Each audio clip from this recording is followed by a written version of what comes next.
All right. Then good morning to the second day of EclipseCon, or third day, depends on how much time you spent here already. And let's have a session on the interesting topic of testing. Yay. Who of you likes to test? Hands up. Oh, almost everybody. Then you're in the wrong session. Then you're already, you're already done. You already do a good job. Yeah, a session how to make enterprise testing a little bit more joyful, a little bit more effective, and what can we do about it. So my name is Sebastian, born and raised in Munich, Germany, and I work for this company called IBM, and I do a lot of things with enterprise Java and enterprise software in general, and also on testing. So that's a topic I think is very important and especially still somewhat underrepresented in projects, and what to do about it.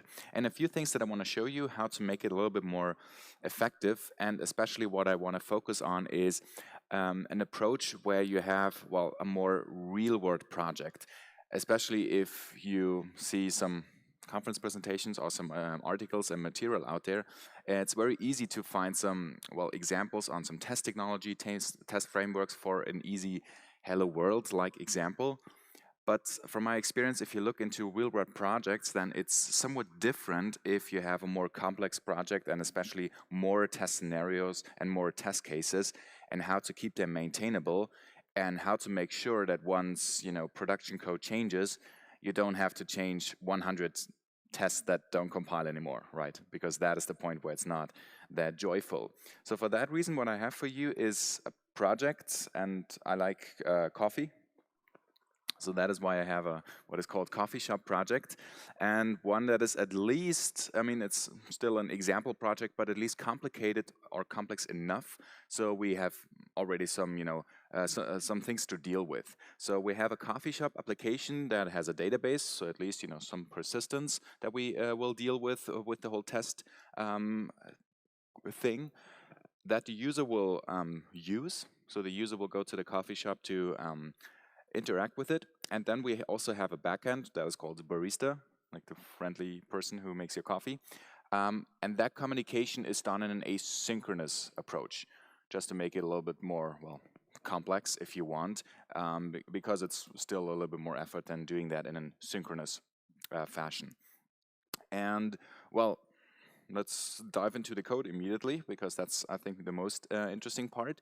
So what is that? That is the project for the coffee shop project. That is a Maven project built with Jakarta E8, and packaged to a thin WAR file approach and deployed to an application server. So I will use Liberty. And just because I'm brave, I use Java 12, right? That's what all of you are using as well. 13, yes, even better. Exactly, you should use 13 now, since 3 weeks, 4 weeks. Anyway, so this is what I'm using. The production code only has Jakarta as a dependency. That's a provided dependency, and that's about it. So that's the coffee shop project, and that is the application we want to focus on. So that is also the application that we want to test in multiple ways. All right, and then I can actually show you this locally already. So what I will do, I will just, for the sake of the example, for the demonstration, deploy all of that locally using Docker containers. That means I will have a Docker container for these two microservices, for the coffee shop, for the barista system, and also for the database, right? So I'm running that already, and then what I can do, I can access it using, for example, the command line and curl or any REST client. So what I will show you is just how to interact with the application and how to, well, test it later on. So that's this port, localhost, and then we have an application that is called coffee shop, and then I think it's called resources orders. And then it says, well, no coffee orders in the system, right? So that is a JAX REST resource, that is a RESTful resource that the client would use in order to create some coffee. Let me show you that quickly on the code level. So this is now nothing for testing so far. That's just how the application works that we want to test later on, right? So that is a JAX REST resource for the coffee orders. So we will have something /orders where we can, get some coffee, post some coffee using JSON, just because that's what we use here. And then what we would do in order to create a coffee order, we would post something here, some JSON object, and that will then create some order, which will be persisted in a database. So the order has a few properties like a drink type, espresso, cappuccino, what you want to order, things like that. It has an origin. The nice coffee shop, you can sometimes select, if you want to coffee beans from Ethiopia, from Colombia, from somewhere, whatever you prefer. And that is basically what we need here. And then what our application does, in this case, we will use a component, the coffee shop, that is our business component here, that in this case, well, just stores it to the database for now, and then we continue later on. So we store it in a database, then we get a successful response, hopefully as a user, and that's it. And then in an asynchronous approach later on, that coffee will be sent to the barista that then updates the status and basically prepares your order, right? And in order to do that, let's see, we would need to post some JSON. So let's test this here, what you just saw in the code. It looks something like this. We can post some application JSON to this resource. Let's say we need a type, right? That might be an espresso, if you like, for example. And this origin. So I know there's an origin like Colombia in the system. And then hopefully I get, yes, a successful response to a one created. And then I have a resource which I can access that will show me the order of, well, that coffee, the status of that coffee order. So it says, well, a type espresso, Colombia, and the status is already collected because I was too slow. Immediately you would see there are different statuses. Like it will be preparing, and then it will be finished, and then it will be collected because there's some communication going on between these microservices in an asynchronous way, right? Once that order has been created. So that is the point that we want to test later on. Okay, now when it comes to testing, I just tested my application somewhat in a manual way, right? I deployed it using the Docker containers locally, but still. And then I can access it already using the command line, for example, in order to see whether the application is doing what I'm expecting, right? And if I use the proper backend, the barista backend, I can already see whether that communication flow works. But, well, that's probably not enough because now I just tested it manually, right? And testing something manually is, well, a good approach to verify it initially, but of course we want to have something in an automated way. So we want some automated tests. And in this case, what I want to show you first is some system test that tests my application in a more end-to-end fashion. Very similar to what I just did on the command line. I tested my application from the outside, like a black box test, like connecting to it using the same way like a user would later on. But testing only the application under test, while everything else might be mocked or simulated. Very similar to what you would do in a unit test. So for example, in a system test, what I would do, I use my coffee shop application in ideally the same way as it would run later on in production. So that is easy here. If I use Docker containers, I literally run the same Docker image locally. And I would connect it, in this case, not to the barista system, but to a mock, like a mock server, HTTP mocked server, similar to what Mockito would do on a code level. And it depends whether or not you want to mock the database, whatever is easier, or have an embedded database or a simulated one. But basically having a system test that then connects to your application and verifies whether it behaves correctly. And then what we will see later on, if we have the interaction with the barista backend, then you also might need to control or verify that the barista backend, well, first of all, responds correctly, like you would expect from that mock, and also verify whether the communication has been done correctly from the coffee shop application, right? Whether it calls the other microservice in the correct way. In order to do that, what I have here is a second project that is called Coffee Shop ST for system test, which I would say is a somewhat best practice or some approach to have a separate project to do that end-to-end testing from the outside. Why? Because then you don't accidentally reuse classes from the production a scope in order to prevent, garbage in, garbage out errors, where you would change something on the production code already, and then your test will not fail because you're reusing the same classes, but in this case you want it to fail because otherwise you would change the contract and not verify it, and things like that. And also you can use a different technology for your system test. I mean, it uses just HTTP, right? You can write them in bash scripts if you want, in Python and something else. I typically use the same technology because, well, the developers then are familiar with, JUnit, Java, even Jax REST client, right? So that's what I typically use. So let's start with some type of system test. We're testing now in an automated way what I just did in the command line. And then now just call this end-to-end test, whatever. And I don't want to code this right now. I just want to write in comments or in pseudocode what, a basic out-of-the-box approach would be in order to system test what I just did. And also what matches what I see in projects a lot. And then we talk about maintainable tests, and then we see some issues that we typically have. Okay, so what I just did on a command line. I wanted to test, what do I want to test? I want to create a coffee order, right? And I want to test whether that order is created correctly in the system. So let's say something like this. In order to create a coffee order, what do I have to do? Well, I have to HTTP post, right? Something to blah, blah, blah orders. Syntax doesn't matter here. It's just like pseudocode, what I would write in Java code then, right? In order, what do I have to post? Well, that is the JSON of like type espresso. I'm not warmed up in typing yet. Origin, and the origin Colombia, right? And then the first verification is, well, whether that works. So it means something like verify, 201 created. And, well, that means it's in the system. That would already be a good response, right? That means a lot of things. It means the application is up and running. It means that was correct. It means, probably the database works and all of that because I could store it. And then I also want to verify whether the information is correctly in the system, right? So I will access the system again, what I did in the command line, to say, please give me the information for this order and see whether, it matches all of the expected information, right? In order to do that, I will do an HTTP GET, right? To, well, which resource? Well, I got the resource, if you paid attention, before I got the URL on the HTTP location header, right? And that should be something like the order ID or whatever location, right? So store this here.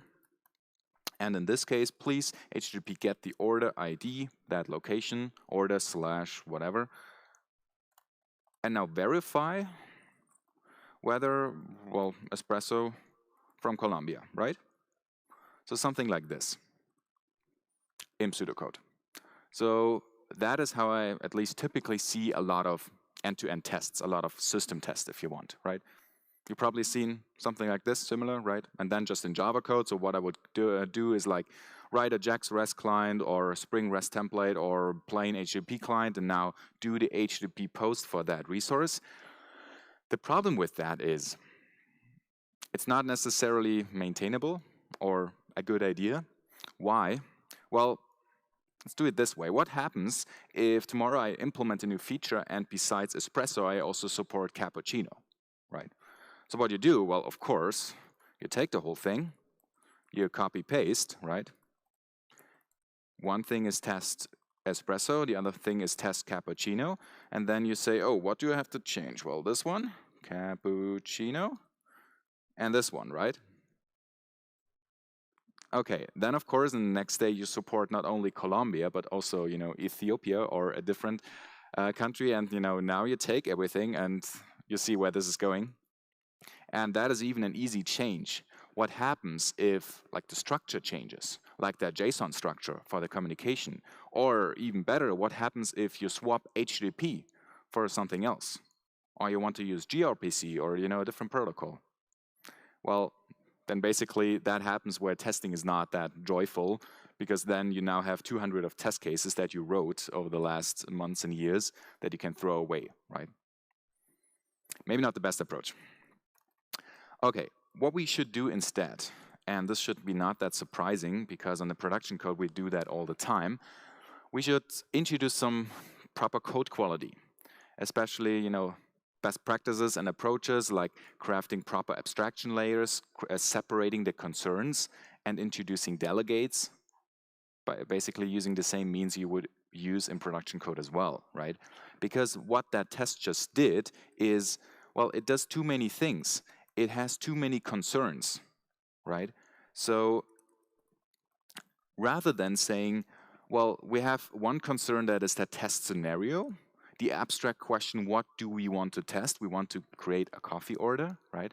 And then we care about, well, HTTP, we have like JSON, we have the verification on the low-level details, like, you know, status codes and all of that mixed into one method or one class. But what if we now separate that and actually create, you know, proper abstraction? So what is the correct abstraction to begin with? And this is the reason why I want to show you this writing in comments, or sometimes I do it even on paper. Start very simple on a very abstract way. What do you want to test? What is the test scenario here? Well, the test scenario is I want to create a coffee with espresso from Colombia, and I want to verify whether it's in the system correctly, right? So write something like this: create coffee order with espresso from Colombia. That's it. That is the abstraction level we're talking about. I don't care about HTTP, I don't care about JSON. As a user of the application, you know, you don't probably know what HTTP is or what JSON is.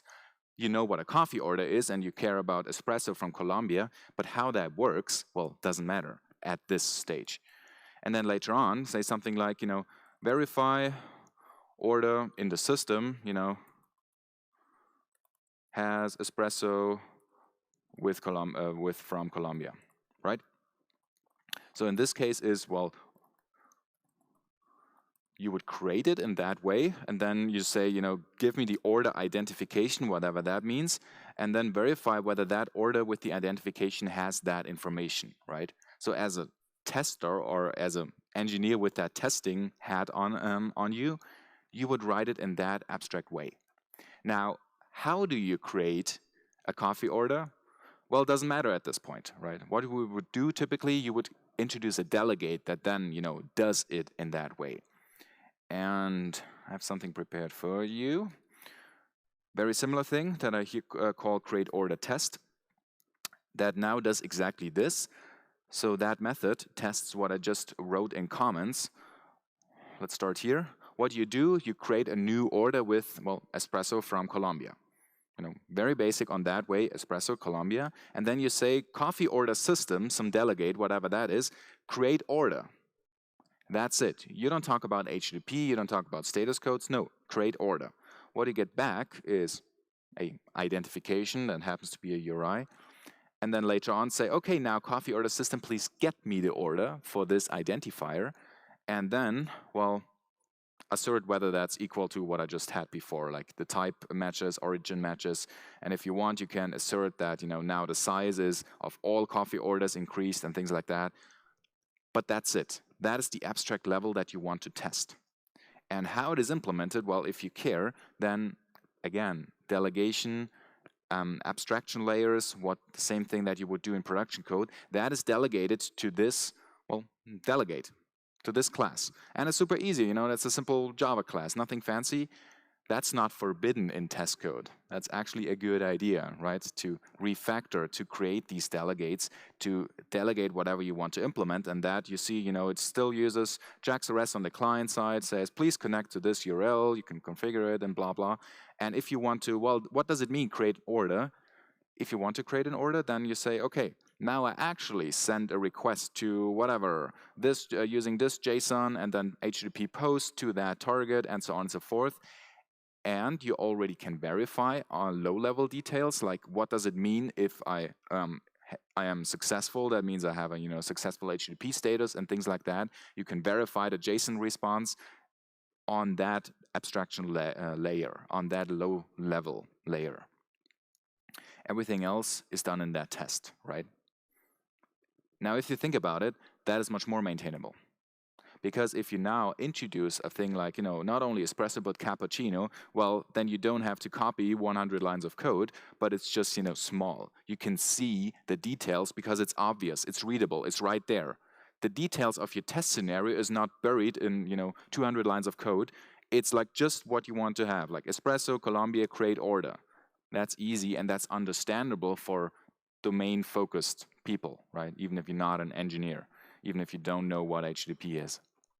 Now, if the low-level details change, if you swap HTTP for something else, if you swap JSON, if you change the structure, well, then you change it right here. And you don't have to change it in 100 methods because it's a reusable component that you just use. And if you have to change how you create an order, you do it right here. And you don't affect all of the other test scenarios. All right. So let's run this. I now want to run my test environment. I still use Docker containers for that, so I run my coffee shop application, I run a database, and I run the barista system, but not a barista system, but a mock server. I will talk about the barista in a second. Let me start this up, Docker prepare. Because what I will do now, that is the easy test to create a coffee order, right, and see whether it's in the system. The more sophisticated test is where the other system comes into play, where I say, okay, actually what happens if my application now talks to the barista system? Is this communication done correctly, right? That's the second test that I want to verify here. Run Liberty. And I can show you that in a second. So basically what I want to test, that was the easy test. We can run this in a second.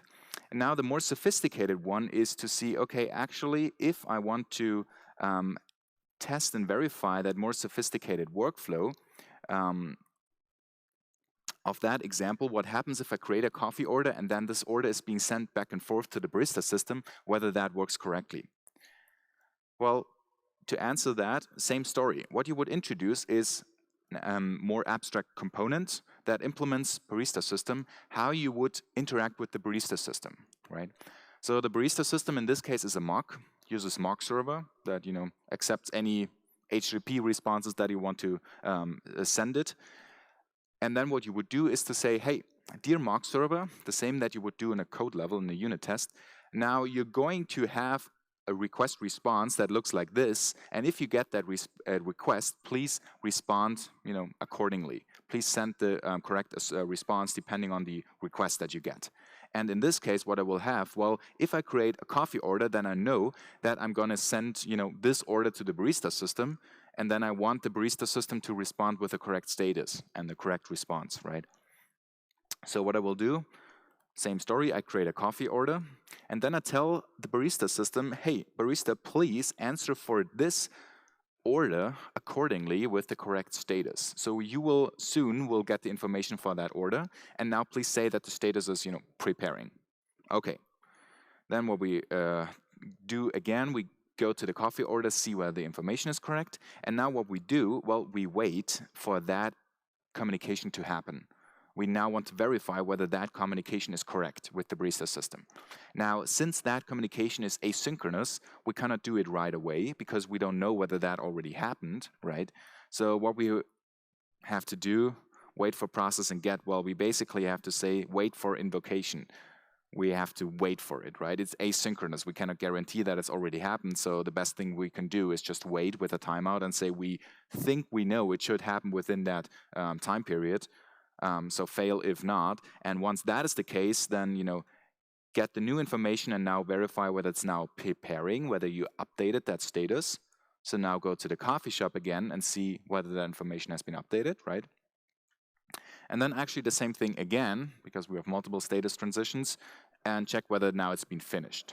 So then you tell the barista system, hey, you will be invoked again, and now this time please respond differently with that status. And then we go and wait again and see whether that has been updated in the coffee shop database as well. Make sense? Okay, let's see. So now what I will have, I have my application deployed in a slightly different way. That means I now run a mock server for the barista for my system. I can show you. Docker, now have the same thing, a coffee shop and a Postgres. And now the barista runs actually wiremock. So that is the barista one that runs my wiremock server instead of the actual barista, because I don't care whether the actual barista works. That is not part of my test. And let's run this example first. what I run here in my system test, this is just a plain test from a HTTP client perspective. So the test runs quickly, runs very quickly. I don't have to wait for a test lifecycle for something to start up, right? Like a simulated environment, because the application already runs. I will talk about test lifecycles in a second, but that now, okay, works. It just connects to the application. I can test it again, and it will create a proper coffee order. Actually, I can verify that. Orders, whether that is, no, this. That is in the system, and I see, oh yeah, it just created 2 coffee orders. The ones from before are gone because I restarted the application, so that is the one that I just created. These 2 tests that were running. And now, test the other one. So that is the second test that actually creates an order. Now talks to the barista, waits for the status to transition, waits for the next status to transition, and yeah, green, works as well. Now this test takes a little bit longer, but that's not the fault of the test. That's actually part of the business use case, right? Because the application will just take a while to send that asynchronous message. So you will create it, and then after 2 seconds or so, it will be sent, and then you have to wait, and then it will be sent again. So to wait for that status to happen. But again, it should run fast. So that is at least fast enough to wait for it, and then we know, I can run it again, then we know that our system tests work, right? Now, the second thing that I want to show you, which I think is really, really cool, that's why I use OpenLiberty for my application. For this very test passed, I'm actually not running the same Docker container in the same way like I would run in production, but what I would do, I run Liberty with a Maven plugin with the Liberty dev mode, development mode. So that is, I'm typically not the biggest fan of Maven plugins. I think there's a somewhat overusage. We can talk about that as well, of Maven, but I'm a big fan of that one to run my application server. Why? It comes with a very cool killer feature of having a hot redeploy mode where your application server is running, where you can actually swap something on your production code, and it's changed immediately without, rebuilding the Docker image, restarting the Docker container, waiting 20 seconds or so until you get the full turnaround, until you can test again, right? In that end-to-end fashion. But what I can do instead, let me show you one resource here. That is the base resource in a hypermedia type fashion of a root resource, what is called here, root resource. Now, if I change something here in that response, for example, say, hello, EclipseCon. You see, I cannot type this morning. Then what it does, it immediately changes the application, and there it is. Changes the JSON resource right away. So I don't have to wait. I don't have to wait for server restart and things like that. It's there immediately. It's super fast. Can restart my application in depending on the load, typically less than a second, and I can just re-execute for example my manual test, refresh the browser, or of course rerun. Where's my test? Rerun my tests, right? Immediately. So the point is, you want to optimize your development workflow in terms of that you get, that nice flow experience of staying in that development flow. You change something on the production code, you want to test it immediately. You don't want to wait 20 seconds, because in 20 seconds, we're humans, we're distracted. You check your smartphone, you look at Facebook, and then, you're gone. You're out of that flow. But you want to change the code, immediately see the changes reflected, rerun your tests, I can do it again, rerun your tests, and also rerun it in an end-to-end fashion, right? It's not just a unit test. It verifies the application with the same way like your users would use it, with the JSON mapping, with the correct HTTP status and things like that. And that is just important to have, right? And that's also why I'm a big fan of this approach, and specifically this plugin that just enables to do that very quickly locally, right?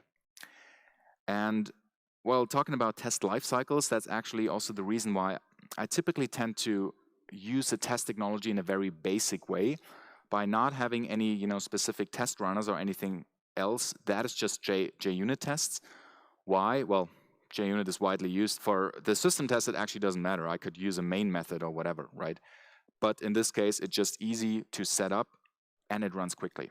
JUnit runs very, very fast. If you just do the plain JUnit approach, you can run hundreds of tests in less than a second. It's really, really effective to use. Now, that is to be said about end-to-end tests. A few more things on code level tests. So what I see a lot is, like, the terms are a little bit overused. I call them integration tests, code level integration tests that typically fire up an simulated or embedded environment, same like you would have with Spring tests, Spring context test, or a Killian test, or CDI unit, anything that includes the test lifecycle to start something up, to have an simulated environment. Now the challenge with that is that typically they take a lot of time. Not a single test per se, because it runs in 2, 3, 4, 5 seconds. But now again, talking about a real world project, you have more and more of these tests. You have to write a new test. You see what your coworker did. You copy paste their test, put in your details, and then you end up with 100 of these tests that take 2 seconds each. And that is why you end up with Maven builds that just take way too long. Now the challenge with that is they take a long time to execute. And also, if you have a simulated test, they don't have the full coverage. They cannot always cover everything because it's just a simulated environment. You don't run the same stuff that you would run in production. But still, you might want to define a test where you get faster feedback, right? Whether you want to see whether you did all of that wiring correctly without deploying it immediately. What I came up with, that in my book I called, I think, component tests, but I think a better name yet is what I call use case tests. Basically, what you want to have end-to-end tests, or not, code level unit tests, use case tests that verify the use case that you want to have with multiple components involved, not just one class, but multiple things that where you test some integration already, but without starting an application server or a simulated environment all the time. So basically what I do, and this is now very much the same story what I had on the maintainable test front, you want to include reusable components that in this case wire up everything, well, manually, but using what I call here test doubles that actually extend the main scope, the production scope, to include, well, wiring of mocks and wiring of the components in general, right? It's because typically what you have to do, let's have a look at one of these components, you have to set up a lot of mocking and like other components and dependencies that you would use, right? So you say, okay, please verify this and that, and now when, then this, and so on and so forth. And now what you know from most test cases, if you put everything like that in that test case, in the test class itself, well, this is where you end up with not maintainable tests as well, right? Because then you have hundreds of these tests that include all of the wiring. But what happens if you get a refactoring change in production, right? You change how, in this case, the coffee shop uses this order processor class and things like that. And then, you end up with compile errors in 200 test cases. So in this case, what you would do, you would include reusable components to, well, basically wire up everything here in these test doubles. And then your actual test cases, well, again, are easy to define because you have these reusable components, right? So your use case test, again, code level, looks something like this, right? Create order and then verify create order. The second method has been added on the test scope in order to, well, define that. So we can run this as well. And that is just one example, quite quickly, how to make your code level tests a little bit maintainable and still run fast, right? That runs very quickly because it doesn't set up an embedded environment.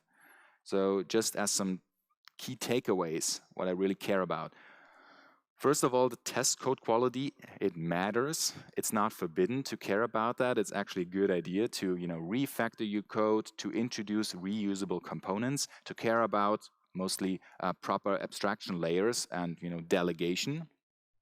And it's very important to have, an effective test suite to care about fast feedback and that the turnaround cycles are short.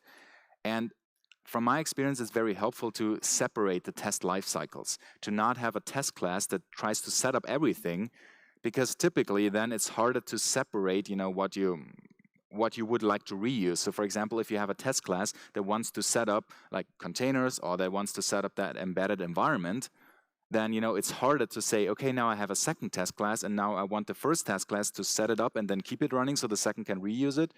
I would say you can do that if you want to do it on a Java code level, but from my experience, it's just easier to define shell scripts like I did to say, okay, please Docker run if you want to use Docker, or to use Docker compose, things like that, to set up that test test environment, and then have to test the actual test scenarios defined separately that then just can run very, very quickly. So I think that just helps. Then it helps to craft reusable test scenarios. That is actually also possible if you separate the life cycles. So for example, if I have my system test here, then I can just reuse the same system test to test against an actual environment, right? If in the next step I deploy to Kubernetes and say, okay, great, I already have that end-to-end test, just use a different URL and refire it against that one. And also what I said before, I think it's just much more important to care about a proper test code quality rather than the test framework, right? Things like Spark testing, Scala test, Cucumber, I sometimes use that. If you care about these, test frameworks, if you think it makes you more productive, you can use that, right? But from experience, for a more complex project, it's like a small, tiny improvement over the improvement that you get if you care about proper test code quality and care about crafting these proper components. And by doing that, I think testing can become very effective, very quick to use, and it can also become more joyful. I hope that was helpful. Thank you very much for your attention.